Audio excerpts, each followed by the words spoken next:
যারা মানুষের উপরে জুলুম করছো, আলেমদেরকে ধরতেছো, মুসল্লিদেরকে ধরে ধরে জেলে ঢুকাচ্ছ, সময় আসবে এমন ইন্দুরের গর্ত অপমানা পালাবার জন্য।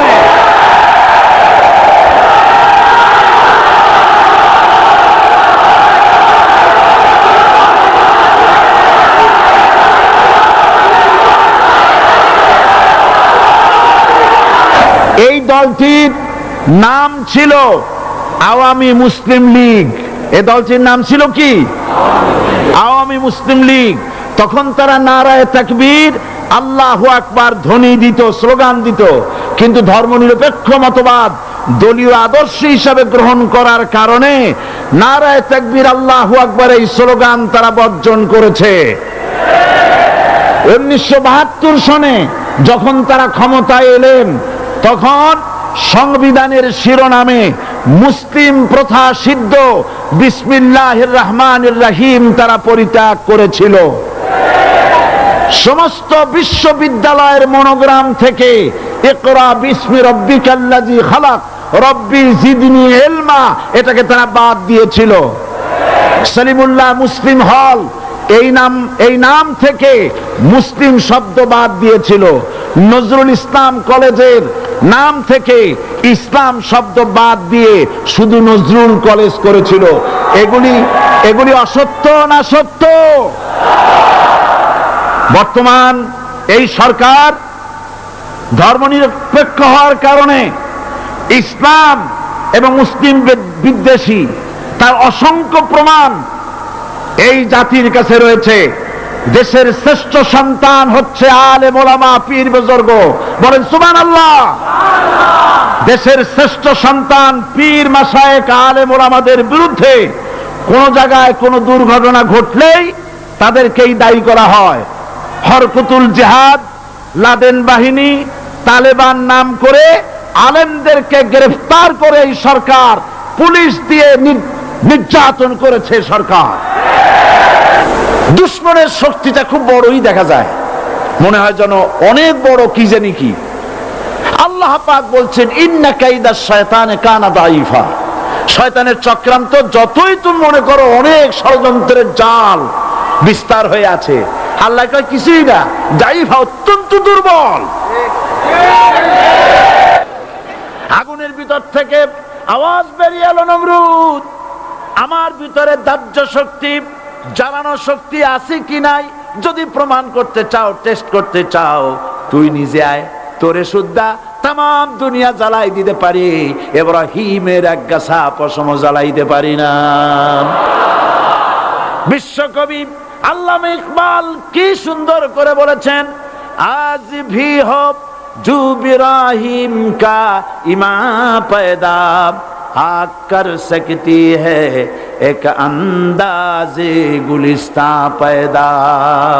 ইব্রাহিমের ঈমান যদি আজও কোথাও হয় বিদ্যমান, করতে পারেন অগ্নিকুণ্ডে খুবসুরত এক গুলিস্তান। এখনো যদি ইব্রাহিমের সন্তানদেরকে আগুনের মধ্যে ফেলে দেওয়া হয়, আর ইব্রাহিম ঈমান যদি থাকে, আগুনকে ফুলের বাগান বানাবার ক্ষমতা আল্লাহর আছে।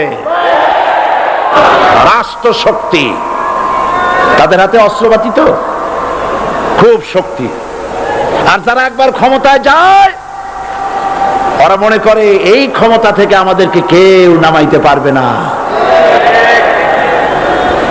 বিংশ শতকের শ্রেষ্ঠ মুজাদ্দিদ আল্লামা সৈয়দ আবুদুল্লাহ মওদুদী রাহমাতুল্লাহ আলাইহি তিনি এক জায়গায় লিখেছেন, স্বৈরাচারীরা তার পতনের সমস্ত ছিদ্র বন্ধ করে, কিন্তু একটা ছিদ্র বন্ধ করতে পারে না, মনের ভুলে সে ছিদ্রটা থেকেই যায়, যেই ছিদ্র দিয়ে আসলে তার পতনটা হবে। ক্ষমতায় গিয়ে মনে করে চিরকাল ক্ষমতায় থাকবো। গাড়ির চাকা সব সময় উপরে থাকে না, গাড়ির চাকা সব সময় উপরে থাকলে গাড়ি তো চলবেই না, গাড়ির চাকা ঘোরে বলেই তো গাড়ি চলে।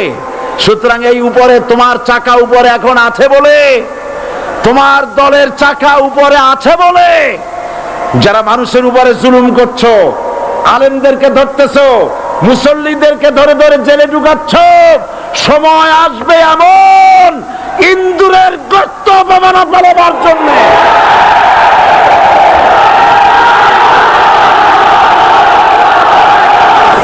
সমস্ত ইটেরা যদি ধর্মঘট করত, আমরা কেউ মাটির তলায় যাব না, কেউ আমরা আগুনে পুড়ে ঝামা হব না, পিক হব না, কেউ আমরা টুকরা টুকরা হব না, সবাই থাকবো উপরে উপরে, তাহলে কি দালান হইতো নাকি? এই বিল্ডিং নির্মাণ করতে গিয়া ইটের যে স্যাক্রিফাইস, হাজার হাজার ইটকে পিক হতে হয়েছে, পুড়ে যেতে হয়েছে, খোয়া হতে হয়েছে, ভেঙে টুকরা টুকরা হয়ে 50 ফিট মাটির নিচে যেতে হয়েছে, তারপরে ইমারত গঠন হয়েছে, সুন্দর দালান তৈরি হয়েছে। যারা ইসলামী শাসন চান, আল্লাহর দ্বীনকে বিজয়ী দেখতে চান, তাদেরকে অসংখ্য মানুষকে পোড়াইটের মতো জেলখানায় পুড়ে পুড়ে মরতে হবে, অসংখ্য মানুষকে ফাঁসির কাস্টে ঝুলতে হবে, গায়ের রক্ত দিতে হবে, শহীদ হতে হবে, তারপরে ইসলামের ইমারতটা কায়েম হয়ে যাবে। শায়ের কবি কি সুন্দর করে বলছেন, কবি সুন্দর করে বলছেন, ये शहादत गाहे उल्फत में कदम रखना, ये शहादत गाहे उल्फत में कदम रखना, लोग समझते हैं आसा है मुसलमान होना। মানুষেরা মনে করে মুসলমান হওয়া খুব সহজ জিনিস। না, মুসলমান হওয়ার অর্থ হলো শাহাদাতের ঈদগাহে শামিল হয়ে যাওয়া।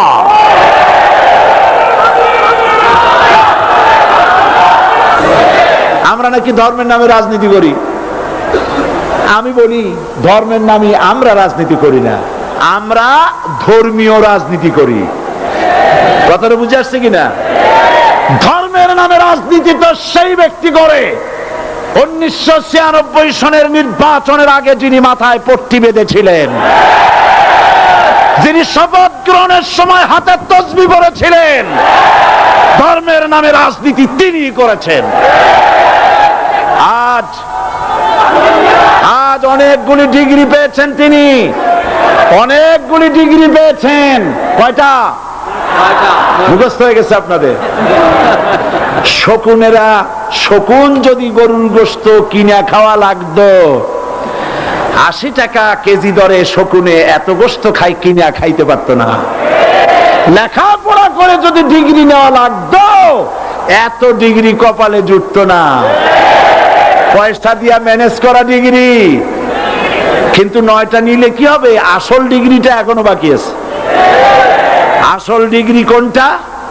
নির্বাচনের আগে পট্টি বেঁধে তসবিহ নিয়ে গোটা জাতিকে যে সফলভাবে প্রতারণা করতে আপনি পেরেছিলেন মহা প্রতারক হিসেবে, সেই ডিগ্রি আগামী নির্বাচনের মোক্ষম সময় জনগণ আপনার গলায় পরায় দেবে।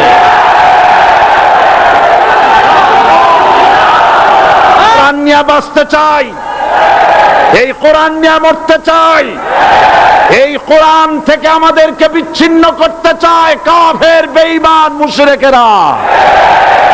ও আমার জাতি, কোরআন থেকে যারা বিচ্ছিন্ন করতে চায়, তোমরা কি তাদের বিরুদ্ধে জিহাদের জন্য প্রস্তুত থাকবে?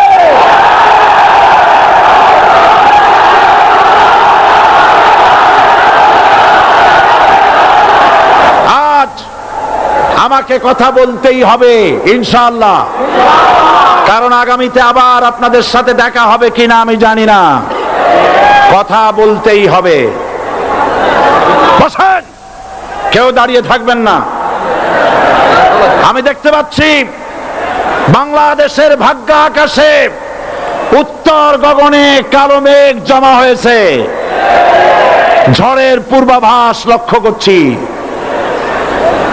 যদি মোকাবেলা করতে না পারেন সক্ষম ভাবে, এমন অন্ধকার গাঢ় কালো অমাবস্যার রাত আসতে পারে যার সুবে সাদেক হওয়া অসম্ভব। সুতরাং আপনারা কি কাপুরুষের মতো কাফের মুশরিকদের গোলামি করে মরতে চান? বিড়ালের মতো 500 বছর বেঁচে থাকার কোনো লাভ নাই। সিংহের মতো 1 ঘন্টা বাঁচতে চাই। আমাদেরকে বলা হয় সাম্প্রদায়িক উস্কানিমূলক কথা নাকি আমি বলি। পত্রপত্রিকা দিছে না তারা? সাম্প্রদায়িক উস্কানি কথা। সাম্প্রদায়িক উস্কানিমূলক কথা বলি, সেই জন্যই বোধহয় শত শত মুসলিম আমাদের কাছে এসে মুসলমান হয়। মানুষে আর বোকা বানানো যাবে না। যাবে কি? আর বোকা বানানো যাবে? তারপর বলছে কি, এরপরে বলছে আমাকে বলছে রাজাকার। শুনে রাখো, চট্টগ্রামের লক্ষ লক্ষ জনতা, পার্লামেন্টে যখন আমাকে এই কথা বলা হয়েছিল, আমার পার্লামেন্টের কলিগ জাফরুল্লাহ চৌধুরী সাহেব বসে আছেন এখানে, জাফরুল ইসলাম চৌধুরী বসে আছেন পাশে, প্রধানমন্ত্রী সুদ্ধা, অন্তত 3 শতাধিক পার্লামেন্টের সম্মানিত সদস্যরা সেদিন বসা। 1997 সনের বাজেট বক্তৃতা যখন আমি করতেছিলাম, ডক্টর কুদরতে খোদা, নাম রাখছে কুদরতে খোদা, আসলে গজবে খোদা। এই লোকটি নাস্তিক, ইসলামের চূড়ান্ত দুশমন। তার প্রণীত শিক্ষা ব্যবস্থার যখন সমালোচনা করছিলাম, ট্রেজারি বেঞ্চ থেকে আমাকে বলা হলো রাজাকার। আমি আমার সমস্ত শক্তি একত্রিত করে বলেছিলাম, শুধুমাত্র হিন্দুস্তানের রাজাকারেরাই আমাকে রাজাকার বলতে পারে।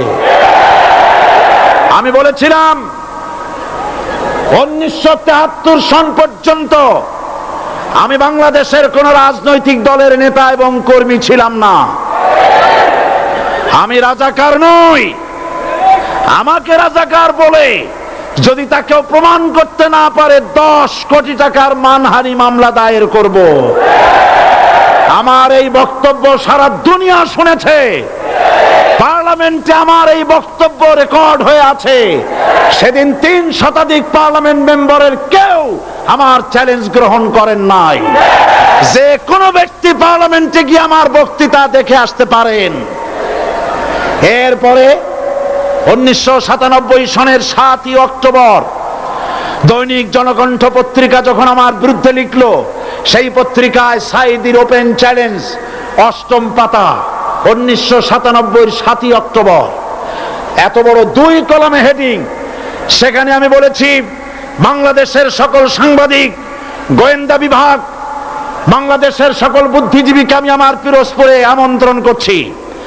আমার উপস্থিতিতে যদি কেউ প্রমাণ করতে পারে বাংলাদেশের স্বাধীনতা যুদ্ধের বিরুদ্ধে আমার কোনো ভূমিকা ছিল, সজ্ঞানে স্বেচ্ছায় জাতীয় সংসদের সদস্য পদ থেকে পদত্যাগ করব। 3 বছর পার হয়ে গেছে, আজ পর্যন্ত কেউ এই চ্যালেঞ্জের মোকাবেলা করে নাই। সুতরাং আমাকে যারা রাজাকার বলবে, তারা পিতৃ পরিচয়হীন অবৈধ সন্তান।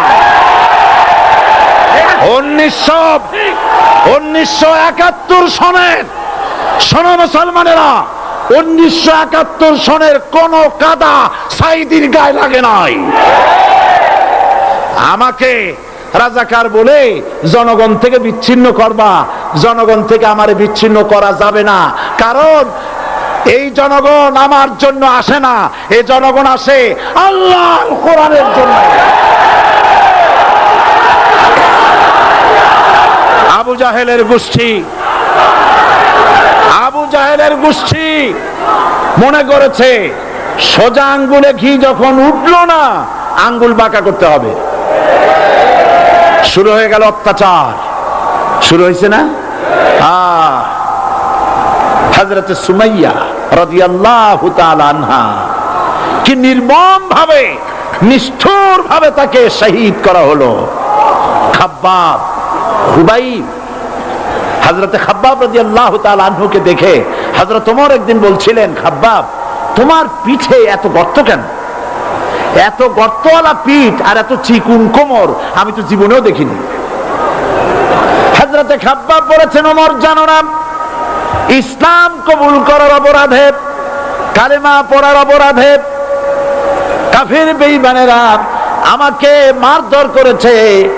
যখন আমি তাদের মারে কালেমা ছাড়ি নাই, তখন আগুন জ্বালায়া আগুনের আংটার উপরে, আংটা আগুনের উপরে আমাকে চিৎ করে শোয়ায়া আমি যেন নড়াচড়া করতে না পারি, সেজন্য আমার বুকের উপরে পাথর চাপা দিয়ে রেখেছে।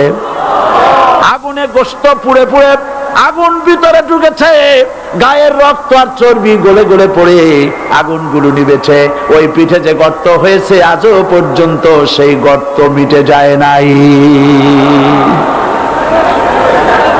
হযরত খাব্বাব রাদিয়াল্লাহু তাআলা আনহু বলছেন, বুখারী শরীফে হাদিসে ভাবে এসেছে, ওয়ান খাব্বাব বিন আরিত রাদিয়াল্লাহু তাআলা আনহু আন্নাহু ক্বাল শাকাউনা ইলা রাসূলিল্লাহি সাল্লাল্লাহু আলাইহি ওয়াসাল্লাম ওয়া হুয়া মুতাওয়াসসাদুন বুরদাতুন লাহু ফি জিল্লিল কাবা।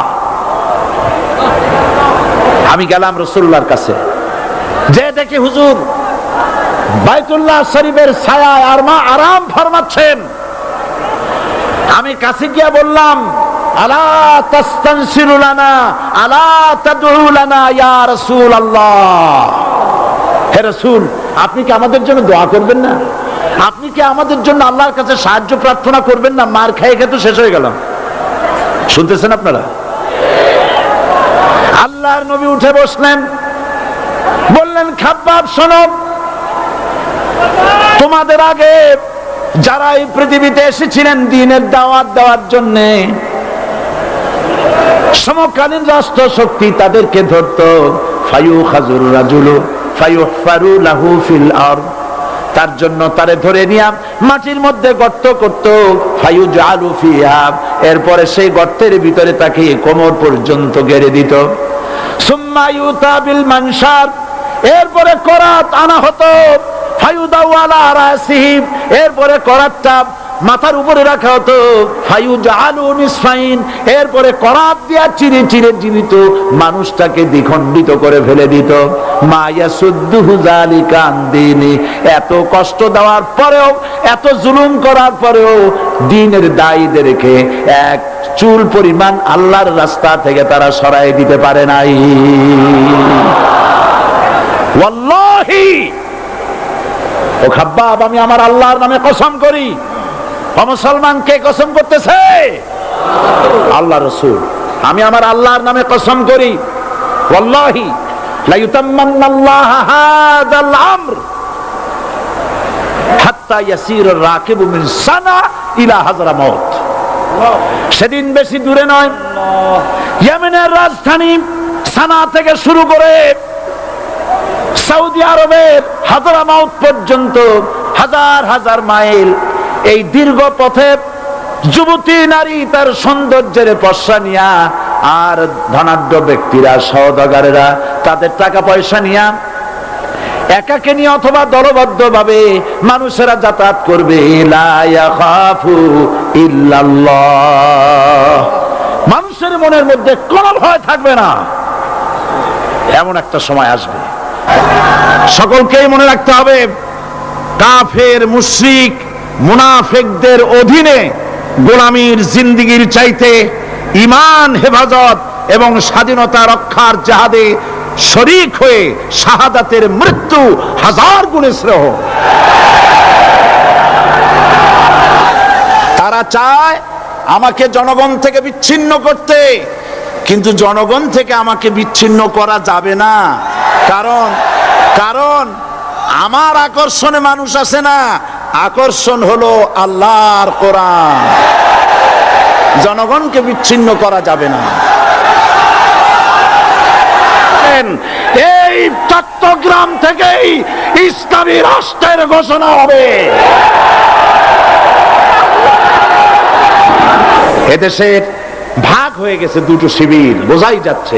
একদিকে ভারতের পাঁচাটা গোলাম নাস্তিক মোরতাদ শ্রেণীর বুদ্ধিজীবী এবং তাদের মদতপুষ্ট সরকার, আর একদিকে ইসলামী শক্তি, ইসলামী দল আর দেশ প্রেমিক জাতীয়তাবাদী শক্তি। একদিকে হিমালয় পাহাড় আর একদিকে সূচো ইঁদুর। আল্লাহ বিজয় দেবে মুসলমানদের। কাদের বিজয় হবে?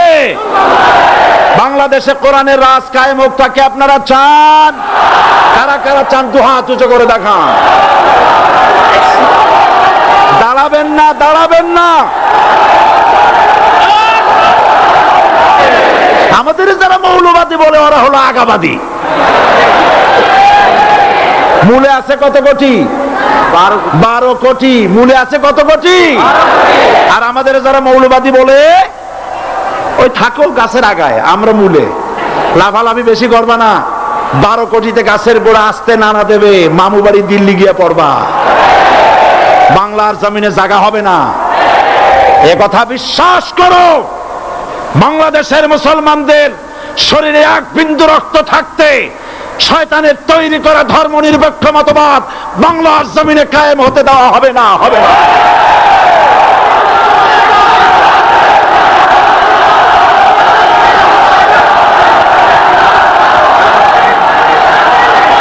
রাসূল করিম সাল্লাল্লাহু আলাইহি ওয়াসাল্লাম কোরআন প্রতিষ্ঠার জন্য আন্দোলন করেছিলেন। আয়াতুল কুরসি আমাদের সে কথাই শিখিয়েছে। আল্লাহ রাব্বুল আলামিন বলেন, আল্লাহু লা ইলাহা ইল্লা হুয়াল হাইয়ুল কাইয়্যুম। প্রাণ খুলে পড়েন, আল্লাহু লা ইলাহা ইল্লা হুয়াল হাইয়ুল কাইয়্যুম। আল্লাহ হচ্ছেন তিনি যিনি ছাড়া কোনো ইলাহা নাই, আইনদাতা নাই, বিধানদাতা নাই। আমরা মানুষের তৈরি করা আইন মানি না। 12 কোটি মুসলমানের দেশে আইন তৈরি করবে মানুষ, আমরা মানব না।